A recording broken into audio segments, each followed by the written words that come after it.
अच्छा, एक चीज़ जो बैरिस्टर साहब मैं आपसे आगाज़ करना चाहूँगा, नैब का काम है कि वाइट कॉलर क्राइम जो है वो पकड़ना, हुकूमतें उसमें मुआवन होती हैं क्योंकि उनके पास वो तमाम तर चीज़ें होती हैं, तमाम इदारे। लेकिन अब इस सारे केस को अगर ये देखा जाए तो ये ऐसा लग रहा है कि नैब के होने वाले ये केसेस पॉलिटिसाइज हो गए हैं और पॉलिटिकल मामला ये बन गया है। थोड़ा सा हमें वजाहत कीजिएगा, ये जो केस नैब ने अगेंस्ट मियां शहबाज शरीफ या उनकी फैमिली के ख़िलाफ़ बनाया है और वो इस चीज़ को साबित नहीं कर पा रहे हैं, ये वाकई ये केस है, ये टेक्निकली इतना उनको कर दिया गया है क्लोज़ कि वो अब वो चीज़ें मांग रहे हैं नैब जो उनके पास हो ही नहीं सकती। इसको थोड़ा सा मुझे कानूनी और तकनीकी पहलुओं से आगाह कीजिएगा। Thank you so much for taking my perspective on such A important issue. देखिए, शहबाज शरीफ साहब पे इससे पहले भी 9 केसेस मौजूद हैं, जिसमें रमज़ान शुगर मिल है, चौधरी शुगर मिल है और दीगर आमदन से ज़्यादा असासे हैं, 56 कंपनी साफ पानी। उनके अंदर भी और इन केसेस के अंदर भी जो चीज़ इनके अंदर कॉमन नज़र आती है वो ये कि इनके उनसे यही पूछा गया था कि आपके ये जो एसेट्स हैं ये आपने कहाँ से बनाए। और इस केस के अंदर स्पेसिफिकली मैं बात करूंगा कि assets beyond known source of income, secondly money laundering के हवाले से और टीटीएस के हवाले से जो आज केस था। इसमें शहबाज शरीफ साहब से सिंपली ये पूछा गया था कि जो आपकी मिसेस के नाम पे या आपकी फैमिली के नाम पे असासे बनाए गए हैं, आप सिर्फ उनके जो सोर्सेज हैं वो हमें प्रोवाइड कर दें। तो इसमें अक्यूज पर्सन की ये लाइबिलिटी है जो कि नैब लॉ के तहत, वैसे तो जो प्रिंसिपल ऑफ नेचुरल जस्टिस है और एट द सेम टाइम हमारे दूसरे दीगर क्रिमिनल लॉज हैं, उनके तहत बर्डन ऑफ जो प्रूफ है वो हमेशा कंप्लेनेंट पे आता है कि वो प्रूव करेगा। लेकिन इसमें अक्यूज पर्सन पे रखा गया नैब लॉ में, लिहाजा शहबाज शरीफ साहब वो तमाम सोर्सेज, वो तमाम ज़राए बताएंगे जिनसे उन्होंने अपने मिसेस के नाम पे, अपनी फैमिली के नाम पे ये एसेट्स बनाए हैं। लिहाजा अभी तक की जो डेवलपमेंट है इस केस में, शहबाज शरीफ साहब के जो एसेट्स थे वो फ्रीज कर लिए गए हैं, जो कि नैब के चेयरमैन के पास सेक्शन 12 के तहत ये अथॉरिटी मौजूद है कि अगर उसे लगे कि इनके पास इनफ मटीरियल, ये कोजेंट या प्लाजिबल एविडेंस है कि कल को इस केस के अंदर इनको कन्विक्ट करेंगे, तो वैसे एसेट्स जो इनको फ्रीज कर सकते हैं ताकि मुल्जिमान ये एसेट्स ना बेचे। लेकिन मुझे बाजार स्टूडेंट ऑफ लॉ ये चीज़ें नज़र आती हैं, आल दो के शहबाज शरीफ साहब ये सोर्सेज नहीं बता सके, लेकिन नैब भी कोई ऐसा कोजेंट या कंक्रीट एविडेंस जो है सफा मिसल पे नहीं ला सकी। इनकी प्रोसिक्यूशन इन्वेस्टिगेशन अभी तक इतनी ज़्यादा स्ट्रेंथन या स्ट्रॉन्ग नहीं थी कि जिससे बाज़ाहिर या परामा फशा ये चीज़ नज़र आए कि नैब कल करा इनको जाके कॉन्विक्ट कर सकता है। तो जिस तरह हम हमेशा, ये आपने भी बात की कि पोलिटिसाइज कर देते हैं केसेस को, इसलिए पोलिटिसाइज किया जाता है कि आपके पास इतना टेंजिबल मटेरियल ही मौजूद नहीं है कि जिससे आप किसी भी अक्यूज्ड पर्सन को ट्रायल स्टेज पर जाके कॉन्विक्ट करें। तो फिर आप क्यों कर एक शख्स की लिबर्टी का टेल करते हैं, उसके एसेट फ्रीज करते हैं, जबकि 8 से 9 केसेस इन पे पहले भी पेंडिंग थे और किसी भी एक केस के अंदर जो है अभी तक इनको कॉन्विक्ट नहीं किया गया।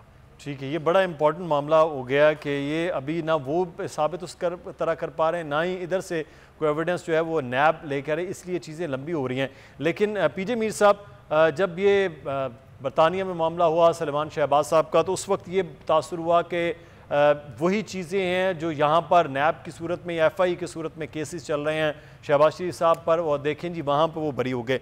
अब इसको पोलिटिसाइज़ किया गया कि जनाब ये मामला सिर्फ़ और सिर्फ विक्टिमाइज़ करने की कोशिश की जा रही है इस हुकूमत की जानिब से। अब हमारे यहाँ तो कोई कानूनी मामला होता है, उसको इतना ज़्यादा वो आप बात की जाती है कि वो फिर ऐसे लगता है कि शायद ये पॉलिटिकल मामला है। सादा केस है कि आप अपने सोर्सेज बता दें और वो सोर्सेज बताने में नाकाम है।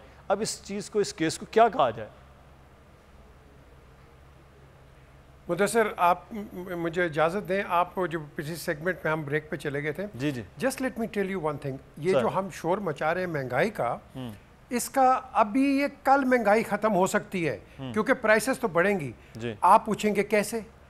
आपका जो ये ट्रांसपोर्टर है जो इसको अलाउड है इंटरनेशनली 1 रुपया ट्रांसपोर्टेशन का, ये 4 रुपये इस्तेमाल कर रहा है, 4 रुपये, जो कि मिलियंस ऑफ डॉलर्स में जाके आवाम पे ये पड़ता है। एक दूसरा, जब रिफाइनरी में जाता है, रिफाइनरी में ये 2 रुपये और उस पर लगा देते हैं और वो सारा मलबा जो है आवाम पे जाता है, ये भी मिलियंस ऑफ डॉलर्स पे जाता है। अब ये गवर्नमेंट इन्वेस्टिगेट करे ना भाई कि किसने इजाज़त दी है कि ट्रांसपोर्टर्स को 4 रुपये तुम दो, जब 1 रुपया आपने देना है 4 क्यों दे रहे हो? रिफाइनरी को कुछ नहीं देना, 2 रुपये क्यों दे रहे हो?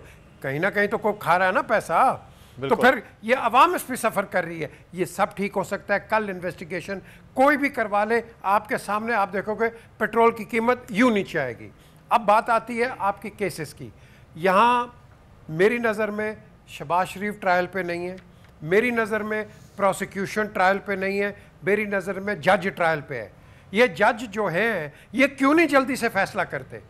हम कितनी देर से इस पे बात कर रहे हैं, कम से कम 10-11 साल हो गए हम यही बात कर रहे हैं। उसने ये किया, उसने ये किया, वो उसने वहाँ पकड़ लिया, उसको यहाँ रिलीफ मिल गया, यहाँ वो कन्विक्ट हो गया। ओ भाई आप जल्दी से फैसला करो। आपने आसिफ जरदारी के साथ ये किया, 11 साल आपने किया, मर्डर, डिकॉइट, चोर, एब्सकॉन्डर, मनी लॉन्डर। उसके बाद आपने प्रेसिडेंट ऑफ पाकिस्तान बनाया और उसके बाद जब वो हटे फिर आपने उनके ऊपर केसेस ओ यार हम क्या मजाक कर रहे हैं अपने साथ? ये क्यों है? ये लॉ क्यों नहीं जल्दी से एक्सपेडाइट करता है?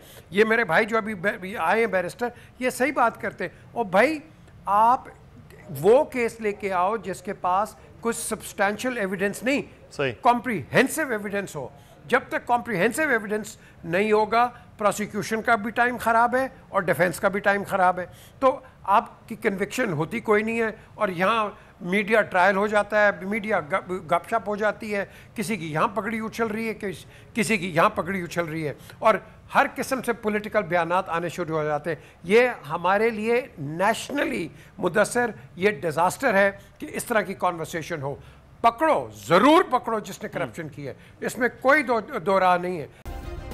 सब्सक्राइब करें और बेल दबाएं ताकि कोई खबर रह न जाए।